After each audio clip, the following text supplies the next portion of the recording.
Welcome to a new episode Beyond Perception, where it's really about discovering who we are and then also being as we are. My name is Simon, and it is my great joy to be here today with Anna Brown. Anna, you have this. Hi. Yeah, welcome. Yeah. Hi. You have this really inspiring YouTube channel where you wonderfully share nothing. Yeah, that's the name of your channel, and you talk about non-dual reality. So it is, it is really a joy to be here today with you. Welcome. Thank you. Thank you for the invitation. Very grateful to be here too. Yeah, where do I start? So over the last 2-3 years, my perception of myself changed quite a bit, and most profoundly when I found Ramana Maharshi, Indian sage, and his teachings about the self, non-dual reality, and that led quite to a bit of a transformation within myself. And so my curiosity would be, like, how did you came to share about non-dual reality? Was there a specific catalyst for you to recognize who you are? Sure. Yeah. So as a kid, this was always kind of tapped into the supernatural. So there was always some weird things that took place as a kid. I could see doors open and close by themselves. Objects would move in front of me. There was a lot of just kind of supernatural stuff. I was raised Catholic, so automatically I was thinking everything was, demonic or ooky spooky, or, I had really negative definitions for these things that were arising. So you could say from a very early age, I was seeing beyond the veil. I didn't have a normal life, right?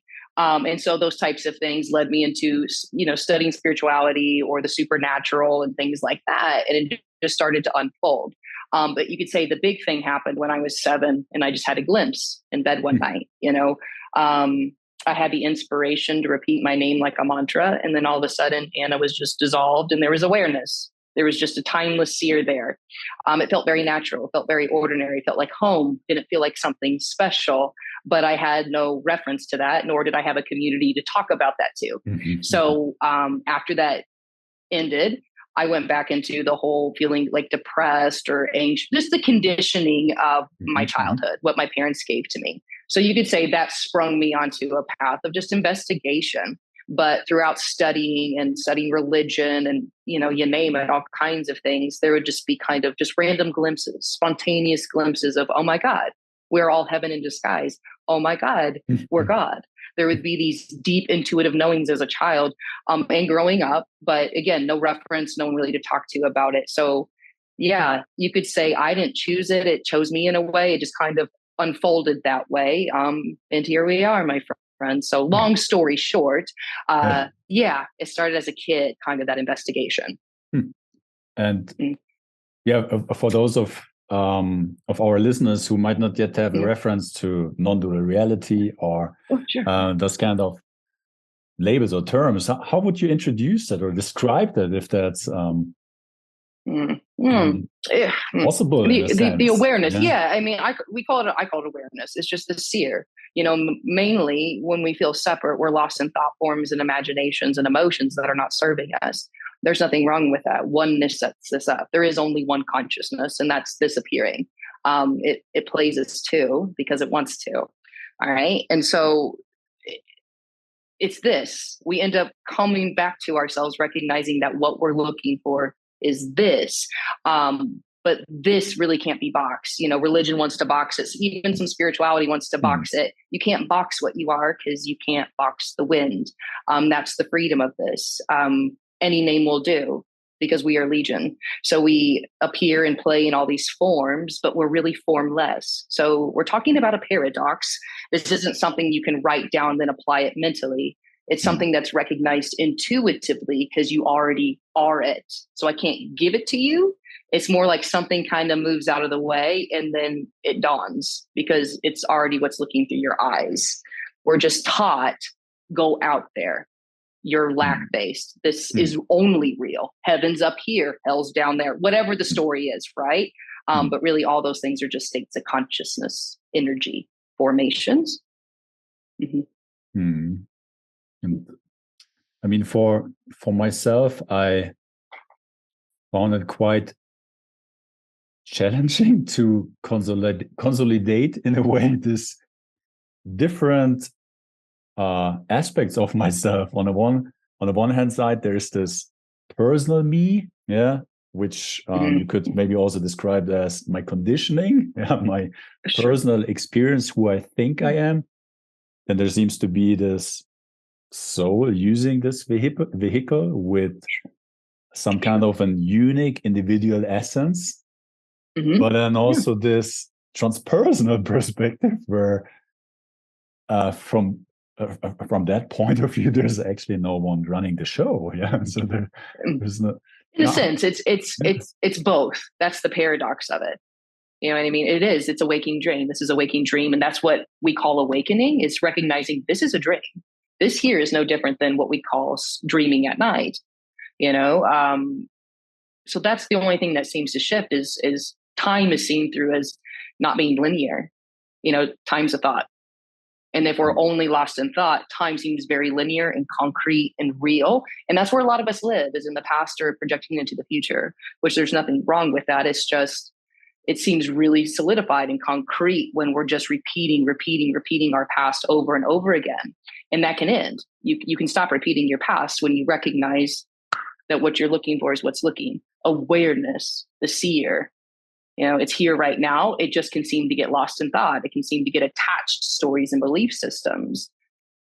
And all it does is seemingly break free from that. And then, you know, you're not the tool anymore. You know, you can use thought and emotion as the tool. You know what I mean? Versus being lost in it, trying to find yourself through thought. Because, again, you can't be boxed by thought. You know, it's you're never going to find yourself through thought. It's what remains when we're done looking at thought. It's actually what looks at thought and emotion, you know?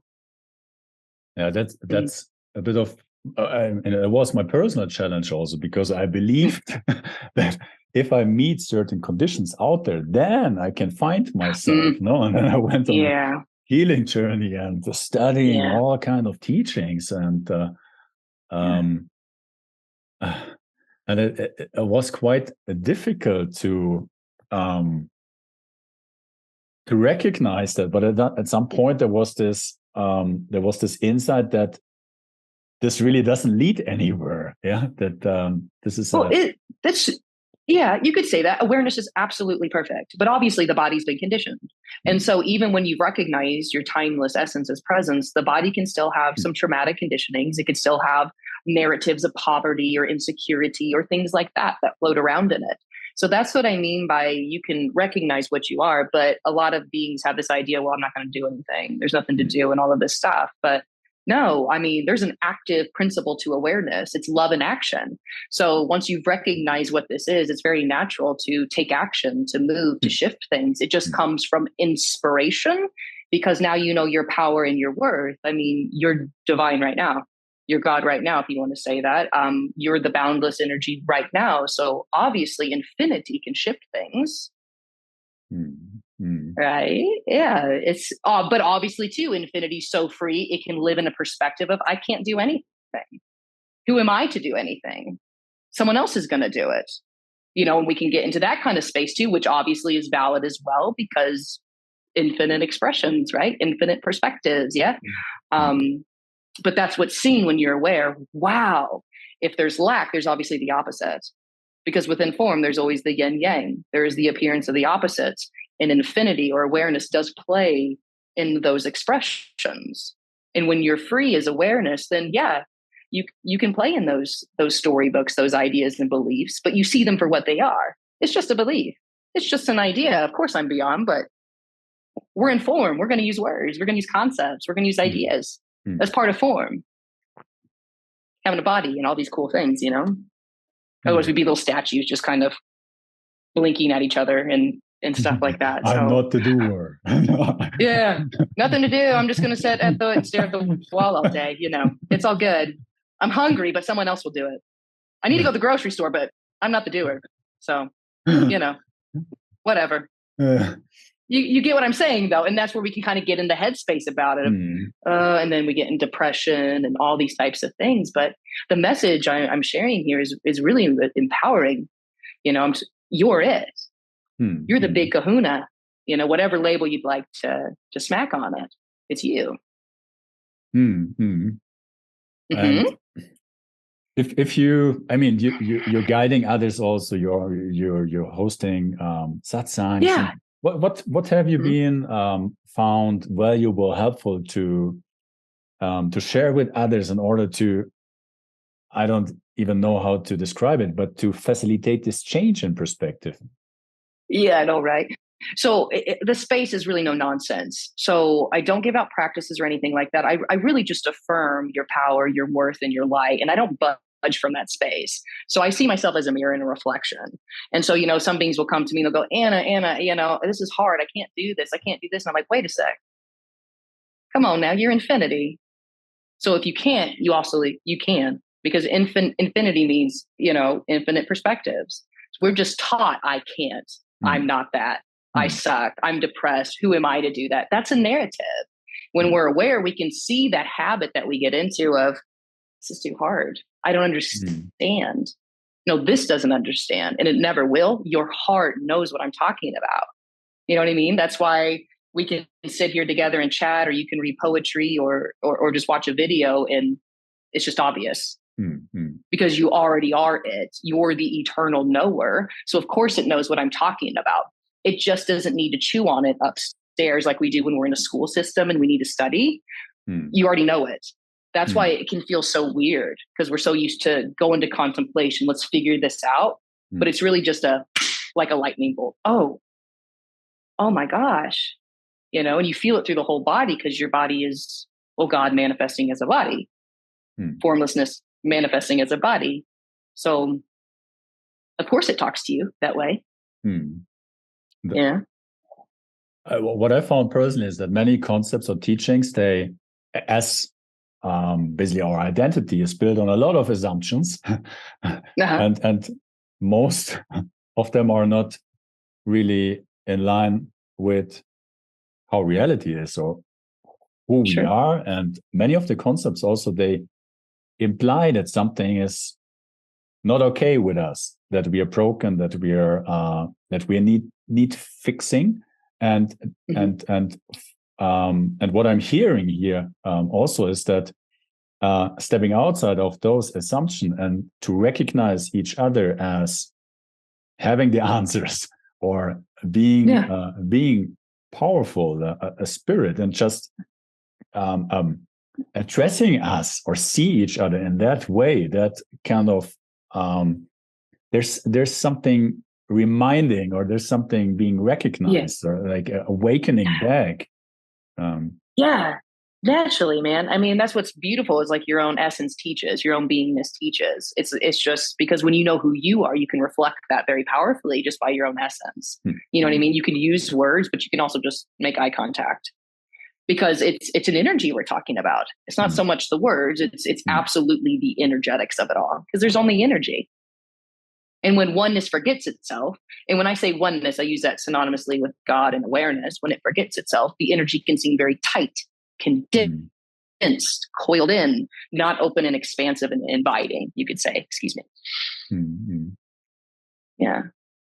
And you mentioned it before, like our mind, or has a tendency to think dualistic. So I'm broken, I need healing, or I'm not good enough, I need to be good, or I'm bad, I need to be special. And then we go on this journey of compensating basically this perceived lack about ourselves, which tends to recreate more lack and more suffering, and not necessarily an answer. Yeah, I get what you're saying. Totally. So if it comes from that space, then it'll just create more of that. But what I'm also saying too is, when you recognize yourself, it doesn't mean too that you just sit down and do nothing. There can be inspirations to do all kinds of stuff. Again, the energetics just shift. So from the outside, you could look like a busy doer, creating businesses, raising babies, doing all kinds of stuff. But inside, you're moving through inspiration and passion versus, I'm going to do this because if I do this, then I'll feel confident. No, you're confident, and your confidence is what's building these mansions of energy, so to speak. You know what I mean? It emanates from you because you are the source. Now, if you think yourself as a source of lack, just being a human, just depressed, then that's what seems to come here, because this whole world is your body. There is only consciousness. There is only one consciousness. You are that. Yeah. In So one of your last shares, you brought a great analogy to rather think, instead of being good or bad, to think of ripe or unripe. That was a beautiful description. Thanks, man. Yeah, like fruit. Yeah. Like, and maybe you can share a little bit about that. On the one hand, no, there's this perfection, and I'm glad you brought that up. Thank you. Nothing to change or improve, but then on the other hand, we're still kind of on a developing journey, exploring, and there is a sense of improving. How would you? Right. It's just from a fruit's perspective, ripe and unripe. It isn't good or bad. It's just more and more blossoming, more and more wisdom, more and more expression, expansion. That's from the fruit. It doesn't see it as good as bad, because it doesn't have that mind of intense duality. It's just unfolding, just blossoming. And so a lot of beings will have this idea of I've run through a finish line and I've made enlightenment or awakening, and it's just it's over, it's done. No, you're still going to blossom. There's still going to be an appearance of evolution and form, body aging, things shifting, coming into fruition and dying. I mean, there's going to be the seasons and the appearances of birth and death. You are beyond, though. You as awareness are beyond. And so that's why it delights in these things. You already are whole. It's the body, it's the particles of form, you could say, that are broadcasting your wisdom. You see, because this body's been trained for a lot of density, a lot of I'm just a human, God's way out there, all these things. And so the more you recognize yourself, so to speak, it just gets infused and emanates through the body, which we call a ripening or a blossoming. So there's really no end to the discovery of yourself, because yourself is infinite. How could there be an end if there's no beginning? Come on now. It's a perfect circle. And so because it's a perfect circle, it doesn't care if it tries and fails, so to speak. Playing in form, getting your hands dirty, and really having an adventure here, being curious. You know what I mean? That's the zest of life. Because now there's not the fear, there's not the insecurity or depression in the way of, oh man, my confidence is tied into that activity. No, your confidence is now, and you do the activity because it's just cool and it's fun and it's something to explore. And you know what I mean? So, but I translated into bringing who you think or believe you are more and more in line with who you are as a journey, which definitely ends, but I think what the core point is when you recognize your timeless nature, when you recognize that you're not just the body or the mind. I mean, you're both. I mean, that's really where the true everlasting confidence and your stability is. We think the stability is in the job, the lover, the car, the clothes, the paycheck. But I mean, those are beautiful. And obviously they're needed within form, but your true security and sovereignty is recognizing what you really are in your God. You are totality. You are consciousness. All the great sages have come to tell us this, but we have to own it. We have to affirm it, because you are God. Your word is law. You say, I'm just a human. A human's just what you get. You say you're just depressed. Depression is what you're going to get, because your word is God. So would you say then, I still have a choice to take? Oh, good question. Oh, great question. And this is a sticky one. Okay. So your choice is an awareness. That is your only space, is your choice of response. This is going to play out how it's going to play out. It's already been set in motion by your subconscious programming, by what you were taught. You know what I mean? It's kind of like a momentum that's playing out. It's going to play out. So your only free will is in how you respond as awareness. And obviously you can only choose a different response when you're there, when you're aware, when you're present, and you're still in alert, because then you can see what the body wants to do, react. You can see where it wants to go upstairs and start arguing with so-and-so, play out the imagination negatively. You know what I mean? You know what I mean? Like, that's your only control, so to speak. And from there, when you affirm what you are, you know what you are, And I'm not going to tell you what you should affirm or not affirm. You know what I mean? You're the guru to your heart. Your pure heart desires, so to speak. But it's that conviction. Then this starts to shift, because this is all just consciousness. It's dancing energy. All of it is.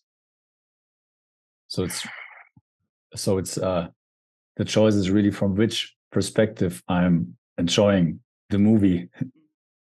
It's just, I mean, if you're lost in a reactive space, then that's just what's going to happen. But with awareness comes an actual choice to respond the same way or not. You know what I mean? What I came to discover as a very helpful framework for my mind, is that the personal me at its core is really about survival and how to do things, and basically do things in order to survive, react to circumstances, to an outside focus. On the other hand, me as a unique expression, as a soul, basically there's nothing to change, to do, to heal, to fix. It's rather an expression of love, of devotion, and like there's nothing to I need to achieve or so, and I find this very helpful as a way of thinking about it. So the choice is really just to choose between, am I reacting in order to survive, or am I open to express who I am? Right. You could say that, sure. Yeah, but even the person is totality appearing as a person. There really is no other. There's not separation at all. Consciousness appears as two for the sake of creation. There really is not two, though. So these things that we call like the ego or the mind, it's still the divine. And so that's what I mean by when your perspective shifts of, oh my God, there isn't two. There's not some little me that's less than. Like when we stop that narrative, watch out, because your power is going to start to come through. Because I talked to so many beings, and I used to live in that space too, where there's a higher you and a lower you. There's a little me and a big me. No. There's only God. There's only totality. There's only consciousness. But if that's your story, that's what you're going to play in. And it'll be very hellish for a while, because you think you have something you need to get rid of. Think of that subtlety there. There's a little me. Oh, really? But that little me is the big G. There is only that. You know what I mean? And that's where, too, the ideas of I won't change or shift or evolve, or I'll never want to change a habit. Like changing habits can still appear, too. It just comes from a loving space, an inspirational space of, you know what? I love my body. I'm going to shift that habit now. You know what I mean? I mean, that's like where we can get hung up with in through the mental faculties. Everything's perfect. I don't need to do anything at all. Absolutely. No, love does do things. It does move things. It does shift things. Of course, that's the appearance of evolution. But that too's perfect. Wanting to change a habit is perfection. Appearing is wanting to change a habit. We can get into these ideas of, who wants to do that if everything's already perfect?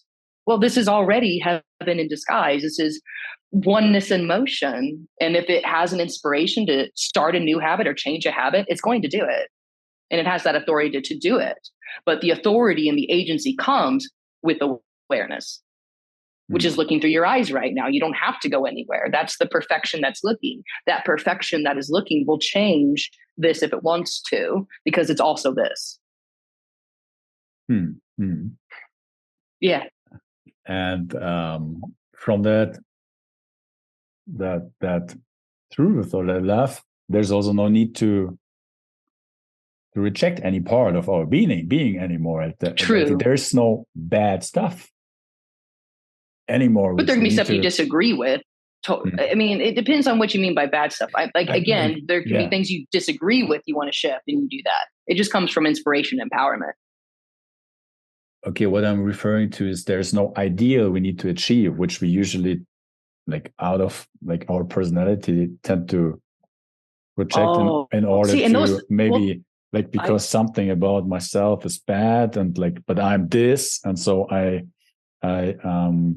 need to kind of transmute or transform that into, but I get what you're saying. No, I mean, recognizing us and our shades, you could say, in terms of our conditioning. what I was You're saying infinity is though. So you're the highest of the high and the lowest of the low. So you are the most gorgeous vibration and the most grotesque vibration. You're everything. So yeah, there can be things where you want to shift. It just comes out of love and inspiration. It doesn't come out of this idea of like, if I shift this, then I'll be more worthy to enter heaven. No, you're heaven now. And because you're heaven and you're very powerful, you will shift it. That's the big perspective shift. You know what I'm saying? So it's all we're talking about is a reorientation of energy. So if there's no longer this idea of I need to transcend this to get to God. No, you're God, which means it can transcend, it can shift, it can do whatever it wants in that sense of expansiveness. You don't just stay meek and small and in abusive relationships because there's no doer. You get what I'm saying with that? Yeah. There's power. There's definitely empowerment there. Yeah. What I recognize myself doing in the past, I had very beautiful openings and insights and seeing, but then there was a sense of being absorbed back into my conditioning, and that was not what I liked. So there was a kind of like clinging to certain experiences and trying and thinking I need to be that in order to have the right path, or like to come back to myself. And in hindsight, just being okay with how it actually is right now was very liberating then as well, even though it didn't feel so special, but the simplicity in it absolutely was so relieving to be okay with the experience and stuff. I'm not sure if I'm able to describe that. No, I get you. Yeah. I mean, when you're aware, you're always fully here. You're always meditating. You know what I mean? When you're aware, when you know yourself as awareness, you're here. But that doesn't mean you don't use the faculties of mind anymore. I mean, there's a lot of stuff like superstitions that fall away, you know, because you're already it. You're still going to use the mind, what we call the mind, and emotions and imaginations and all these things. They just become a tool. You're not the tool anymore. You don't get lost in those things trying to find yourself. It's just really at the bottom of this, what we're saying is we're nothing. Like you're a blank page and this is a story. So why not create a good story, so to speak? You can only do that through the lens of awareness. Otherwise your story will be what your mom and dad's was, or your communities, or your gurus. You get what I'm saying? You become the guru to your heart. And I get that goes against a lot of teachings, a lot of pointings, because we're used to following lineages and it's going to look like this and it's going to be like this. This goes against kind of everything we thought we knew, because you're following your radical heart, which could go against a lot of gurus. It could go against a lot of teachers. It could go against every book of non-duality, because what we are isn't going to be found in the book. It's too wild. It's too free. Obviously, books are pointers, but a pointer isn't actually it. You get what I'm saying? You're it. It's manifesting as us right now having a conversation. So that's why we can't get closer to it. That's a bit of a koan for the mind, huh? to think the solution is in the teaching. It is. Yeah. Then it's a whole, the whole thing's a koan. That's the problem with speaking about it, because it can get real sticky, because what I'm saying, it's already your breath. You know what I mean? Like what you're looking for is your breath, you know. But once you recognize that you're what you're looking for, then the real fun begins, because we're not just studying anymore about non-duality. We are it. We're fucking being it. We're living it. You know what I mean?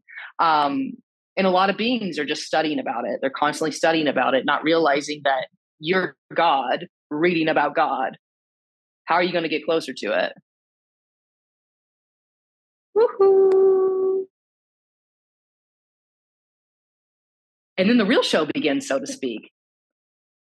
Because now we're not chasing our own tail. You know what I mean? So, yeah. So, do you, how, I mean, you have been sharing about non-dual reality for quite some time. And when you said you had this initial insights that I think you said 7 years or so, for quite some. How does your life look like? Do you plan things, or is it a moment by moment unfolding? Well, yeah, you could. time is the linearity of time is definitely gone, but there's still planning here. I write a lot of things down because the memory is not like it used to be. There's not heavy past and heavy future. So everything's pretty immediate and intimate. So I can forget things sometimes. I really got to do a lot of sticky notes and write things down, but there's still planning here.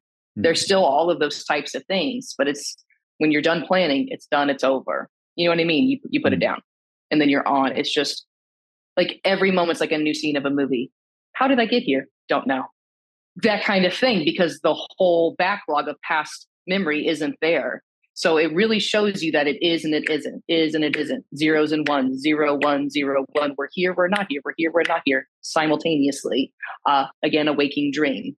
And my description is really shitty, but when you're living that, so to speak, and when that's been since, it's like, oh my God, I get why no one can explain this. I get it, but it becomes extremely dreamlike and everything is very immediate. Memory starts to go, guilt and shame and insecurity starts to go and dwindle because we're not connected to time anymore like we used to be. You know what I mean? Everything's right here. So if you call me ugly, you spit in my face, I might get a little upset by that and like go, hey man, that wasn't cool. I might have a little energy in my body, but as soon as it's over, I'm not carrying that with me anymore. It's over. I may not want to do a podcast with you again or hang out with you again, but you know what I mean? Like I'm not sitting at home on my couch going, oh, Simon, I'm going to get back at him or whatever. It's just, it's over. It's done. The energy's moved through and it's over. So it's very immediate, like an animal. I use a cat as an example a lot. Like they're just there. They can be sick. They cannot like you. They can be hungry, but everything's very immediate. You know, they're not thinking about karma. They're not thinking about their neighbors. They're not thinking about their litter box needing changed. Like it's just very immediate, very intimate. Primordial isness, primordial consciousness. No self-consciousness, just consciousness. A story, possibly a story.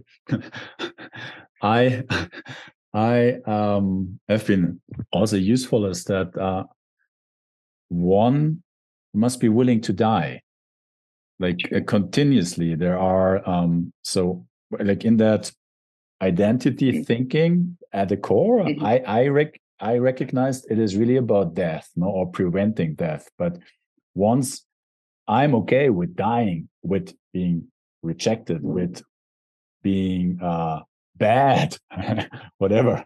But once I'm like, and I see that for what it is, a concept or an idea about myself, and I'm okay to experience that, there is a lot of energetical release on the system, and it opens up to a completely different experience.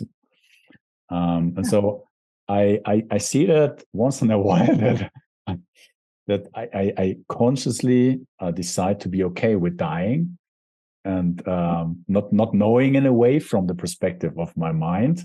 And I have found that as a useful story when I lose that connectedness, which happens, Sure. Well, it seems to. You can't actually lose the connection because there is only connection, right? If we're assigning connection to a feeling, I get it. A lot of us assign connection to a feeling. Only when I'm grateful, I'm connected to the divine, to what I am. Only when I feel bliss am I connected. No, in the sadness too, baby. In the mourning, in the frustration, all of that is the song of the one. All sensations, all emotions, everything that's appearing is it. That's why the splicing stops, because we usually live in a reality of, nope, it's just this. Not that. You got to go. But this is an open door. So it's like all of it is that. And that's why it starts to soften and loosen when we stop having enemies. And it first starts with us, because we are our biggest enemy. I mean, and then enemies are projected externally, because actually we are our own enemy. We're trying to get rid of ourselves. Therefore, you got to go, and you got to go because I want me to go, because I got to get this out of the way for the divine to shine through. Well, guess what? The divine's already shining through your eyes right now. And as the little person we're trying to get rid of. And that's why, our brother Jesus said, it's like the lion lays with the lamb. You are the lion and you are the lamb. You are the shepherd and you are the sheep. To deny that, I mean, that's why we have the battle within. but you're everything. You are everything. And nothing. That's why it's wonderfully nothing and absolutely everything. It's both. Yes. Yeah. There's this so profound saying, what you resist persists. And if you resist yourself, then kind of it's true. Eternal battle. Yeah. Yeah. But then also what you just said, there's and that's maybe to what you referred to before, the true of this, maybe not in the teaching, there are just pointers very often, at least that was when I look back about what I studied, there was teachings fixating themselves on a certain spectrum, from absolute to relative truth. For example, we are nothing. And that led to a certain perception of the world, or I'm everything, or we heal ourselves. And that was but it's both. It's both. Yeah. It's both. It's both, because there's obviously a place for healing. If you broke your leg, wouldn't you want to go see a doctor? Yeah. Yeah. So thank goodness for doctors, man. So, that's what the absolute is already right now appearing as the relative. And that's not going to change. It's the biggest surprise. But the absolute wants to appear as the relative. Why? Because it's cool. It's neat. It's interesting, because we are actually nothing. We're absolutely nothing. Like, it's void. So to be in light, to be in form, to have a body that can break a bone, neat. Because again, this is a dream. So time is a gift. Having a body is a gift. It's not when we only see ourselves as the body, when we only know ourselves as the body, versus the timeless essence. That's awareness. That's infusing and giving life force to this body. It is the body. So we never kick the human away. You know what I mean? Yeah. The human, or the divine, dwells within the human. That's one of the concepts within many New Age modalities, is to transcend that limited vehicle, in a sense, and go somewhere else. Oh, you got to get out of here. Yeah, no, The limitless is in the limited.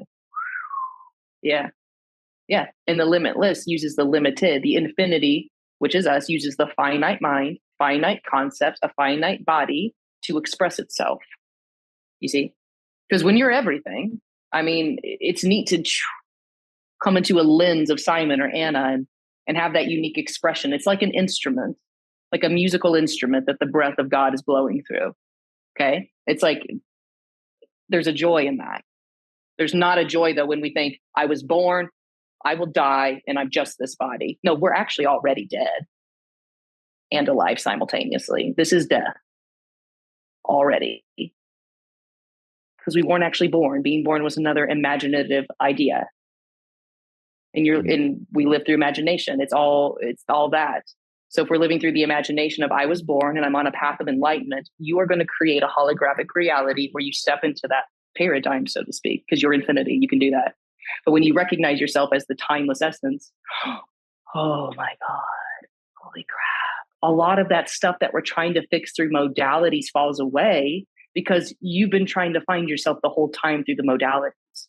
And so when you finally come back to you, oh my God, in your breath, I can breathe again. I was just looking for my breath. I was just looking for me. Then it's, naturally things start to fall away. It doesn't mean you still don't meditate or do yoga or any of those things. It's just naturally, though, when you step into your power, you've recognized awareness as yourself, capital S. My goodness, that takes a huge load off, because now time has been seen through. Time is not real. Perfection's now. Time is not real. Perfection's now. And so when that's seen, obviously all that power comes right back to you, versus being spread out through the imagination and time, because you're very powerful as consciousness. You can put all of it out, and that's where we feel depleted and run down, and then it all comes back to you. Awareness. Extremely powerful. It can also diffuse itself and seem very scattered. I mean, we're speaking about something that's infinite. So me speaking through the finite, it's going to be limited and it's not going to hit the nail on the head completely. But every word right here is infused with what we really are, the timeless essence.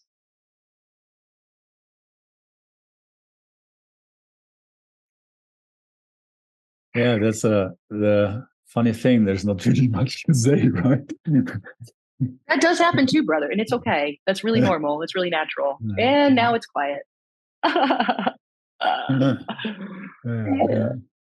But it's okay. yeah. Hmm. Hmm.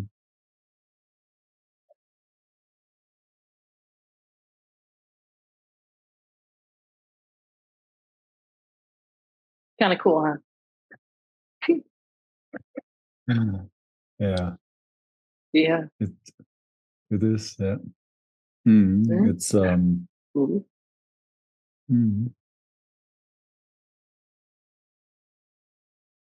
Beyond that's words. And yet we it use is. words, right? Yeah. Mm. Yeah, it is. I mean, the name of this podcast is Beyond Perception. And when I started the podcast, I had no clue what perception is and what there is beyond perception. No? And so it was a bit of a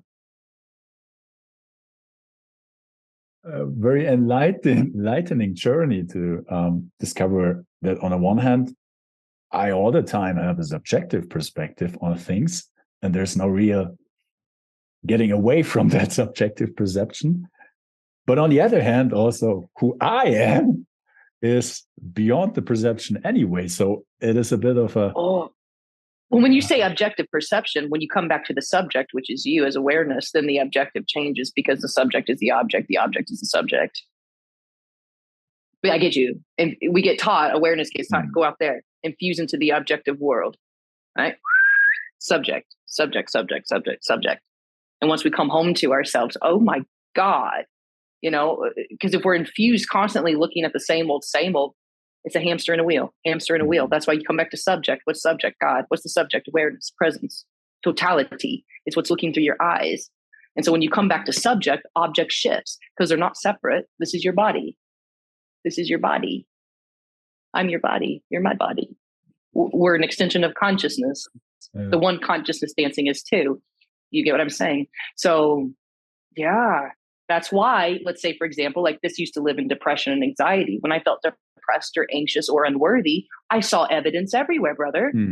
Because that was what I was conditioned to believe and look through that lens, and I was constantly looking out here for the evidence. There it is. I told you so. See, there's a sign right there. You know what I mean? We find the evidence of what we believe ourselves to be in our hearts, But when we've gone beyond belief into the space of the timeless seer, I mean, it doesn't need belief. It doesn't need thought. It's just a still, alert presence. And naturally accompanying that still alert presence is a confidence, is a joy, is a love. I'm not saying it could be blasting out of your body. It could just be that subtle tickle of, oh gosh, this is what rest feels like. This is what coming home feels like. You can feel it in your whole body. And so, I mean, once you come back to that, that's your confirmation of what you are knowing yourself. It won't be in words. It'll be this total body, visceral, yes, still alert presence, and the yes in the body. It's an energy and you can feel it. And when you feel it, it's undeniable. It's absolutely undeniable. Mm-hmm. But like you were saying earlier, the hiccup for some is, well, Anna, I had thoughts came back. Anna, some habits and conditionings came back. Yeah, human stuff is still going to pop up.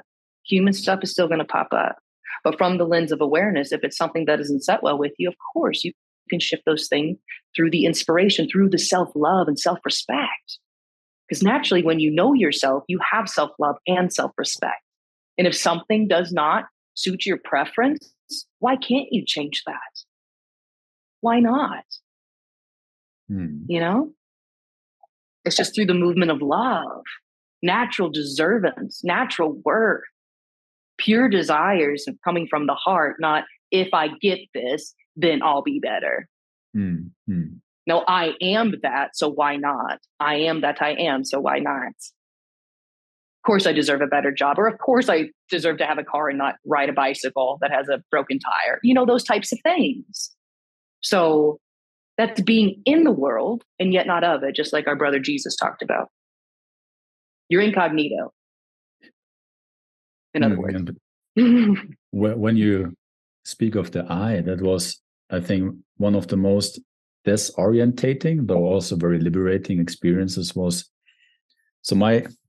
I wanted to know who I am. Yeah. So, before you talked about a subject observing an object. So at some point there was the question, okay, if I'm the seer, who knows that I'm the seer? Because in order to have this this understanding that I'm the seer, there must be something else observing to facilitate this understanding of a seer, and that led to a rabbit hole. Yeah. That, there was oh man, actually there was remember sense this, of awareness that something recognized there's nobody here, but there was no personal I anymore, and that was a very confusing and disorientating for the mind. But on the other hand, I was completely relieving. Yeah. Those will end though. The whole expanse of experiences or whatever it is, you come back to character, come back to location, space time. Yeah. Because there's still going to be the play. There's still going to be the character, So I think that's what a lot of people are shocked by. They still have these orientations of space, time, and mind and preferences and stuff like that, if we want to call it a mind. Meaning thought forms appear, preferences appear, desires, inspirations, imaginations still appear. It's because in infinity, the vastness wants to appear as a particular person that is you. And so you'll be a tool in a sense. And I don't like saying you're a tool because there is only you. You're using the finite body for expression and expansion. There is not separation. You're God. You're using the body for expression. Yeah. There spiritual teachings, you also hear about Maya, and you need to wake up from Maya. But then one of the realizations was also, there's just Maya. It is true too. Yeah, I know. I think what they're talking about is kind of the lack-based orientation of the stories of there's only linear time. I was born and I will die. I think that's what they're talking about in that sense, which really that's just one book in the whole library of God. It's all a story. You're right. Everything within form is a story. Consciousness is a story. I'd rather say Leela. This is the divine play, the divine dance that oneness is having with itself. So the Leela doesn't stop. It's just recognized for what it is. This is a divine play. And in divine play, there will be the apparent opposites of what we call light and dark, good and bad, health and illness, summer and winter. There'll be all these apparent opposites within form because that's what seems to create creation. It's contrast. It's friction. You see, it's like a buffet. You know what I mean? There's got to be so much diversity. That's why, there's the whole garden of God. So much diversity in the garden. We don't have to curse tomatoes just because we're allergic to them. You know what I mean? And that's the same with humans. Yeah. What do you say then? That is really to discover duality as a concept, to wake up to polarity. Well, duality is still going to appear. It's just you see through it as it's oneness manifesting as the dualistic experience or expression. Obviously, look at us right now talking. Everything within form is dualistic, but it's oneness appearing as that. And it has to appear as that. Otherwise, the game's over. There would be no game without the appearance of duality. So we don't get rid of duality. All we get rid of is the head game. The intense suffering of trying to find God and enlightenment and awakening. Well, you're already as the seer. The layers of meaning attached to a certain experience. Yeah, you could say that. But the really heaviness in belief, they're seen through. Like when you are really believing in a belief, it's the belief. Like you believe, there's not another word. It's like, it's your truth. You know what I mean? That's your truth. But what we're talking about is beyond belief. You know what I mean? You exist beyond belief. You don't need belief. You don't actually need thought to exist. Those things come to you for infusion of life force. Okay. And that's all it is. It's for the sake of creation and expansion and playing. That's all thought and belief is. You see? They're tools. That's it. Awareness doesn't actually need them. What we really are doesn't need them. But obviously we communicate, right? We'll get an imagination to, ooh, let's go make that painting. And then we go do it or something, right? So those faculties still appear. It's just seen it's all the absolute. It's just the absolute obviously can play muck. It can play and I'm a victim. It can play and I'm powerless. It can play and I need to clear all my chakras and stand in my head for 10 days before I can become enlightened. It can play in those things as an experience. But meanwhile, doing all of those things, it's still totality or God appearing as it, trying to find itself. All I'm just saying is it's your very breath. You are already heaven in disguise. It's just a really good disguise. Obviously. Ha! It is a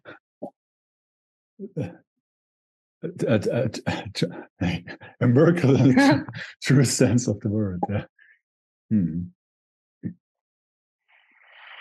Anna, thank you so much for taking the time to hop on this. It went by so fast. Yeah, to have this conversation and share from thank you, man. your Appreciate it. Yeah. Yeah, it takes two to tango. So thanks for the invitation. And thanks for everyone listening if you've made it this far. Yeah. I will link to your webpage, to your YouTube channel and Instagram. So for everybody who wants to discover more and listen to watch your very inspiring videos, is very much invited to do so. And thank you everybody for listening and watching. I hope you got some inspiration, and thank you so much for being with us here. All the best, and see you soon. Bye, everybody.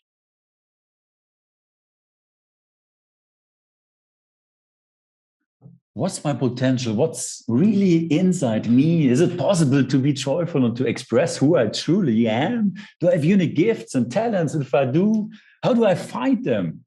And if I find them, how do I bring them into life?